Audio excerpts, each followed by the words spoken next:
నువ్వు నువ్వు నువ్వు నువ్వు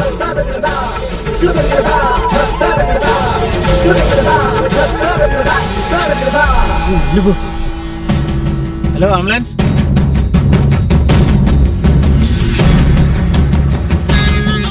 పిన్ని, ఇతని హాస్పిటల్ కి తీసుకెళ్దామా? ఏ మనకెందుకే, దారిన పోయేవన్నీ నెత్తిన పెట్టుకుంటాం. నీకు పనేం లేదా? పదా. పాపం పిన్ని, చాలా బ్లడ్ పోతుంది. వెంటనే హాస్పిటల్ కి తీసుకెళ్దాం. నీకు మీ నాన్నకి బుర్ర పనిచేయరే. చుట్టూ ఇంతమంది ఉన్నారు. ఎవరైనా అతన్ని హాస్పిటల్కి తీసుకెళ్దామని చూస్తున్నారా? నువ్వు మాత్రం ఎందుకు ఇలా ఆలోచిస్తున్నావు? పదా. పిన్ని పిన్ని, ఒకవేళ నాన్న ఈ పరిస్థితిలో ఉంటే సహాయం చేయకుండా వెళ్ళిపోతామా? అది కాదంకిత, అవతల నీ ఉద్యోగం. ఇప్పుడు అతన్ని హాస్పిటల్కి తీసుకెళ్తే అంకిత టైం అంతా అక్కడే గడిచిపోతుంది. దెబ్బకి ఉద్యోగం ఎగిరిపోతుంది. పిన్ని, చూస్తూ చూస్తూ ఒక మనిషిని ఈ పరిస్థితిలో వదిలేయలేం కదా. హాస్పిటల్ కి తీసుకెళ్దాం పిన్ని, ప్లీజ్ పిన్ని. సరే సరే పద. బాబు కొంచెం సాయం పట్టండి. బాబు పట్టు బాబు.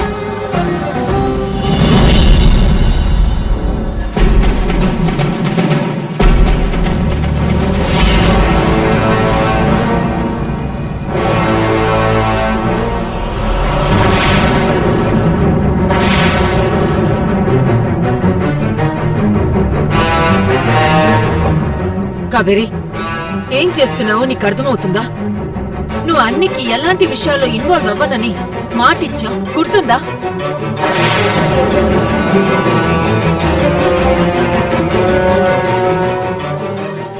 అత్తయ్య, మీకు సాయం చేద్దామని కానీ మిమ్మల్ని బాధ పెట్టాలని నేను అడగలేదు. ఇంకెప్పుడు అలా చేయను. ఇప్పుడు నువ్వు అక్కడికి వెళ్ళడం కరెక్ట్ కాదు. ఆలోచించు. కాకమ్మా, నేను అత్తయ్యకి మాటిచ్చిన విషయం గుర్తుంది. కానీ నేను ఈ ఇంటి కోడల్ని. ఇంట్లో ఎవరికి ఏ కష్టం వచ్చినా తీర్చాల్సింది నేనే. అత్తయ్య ఎందుకో చాలా టెన్షన్ పడుతుంది. అదేంటో తెలుసుకుని సాల్వ్ చేయాల్సిన బాధ్యత నాదే. నిజమే కావేరి, కానీ అన్ని నిన్ను ఈ విషయంలో కలగజేసుకోవద్దని చెప్పింది కదా.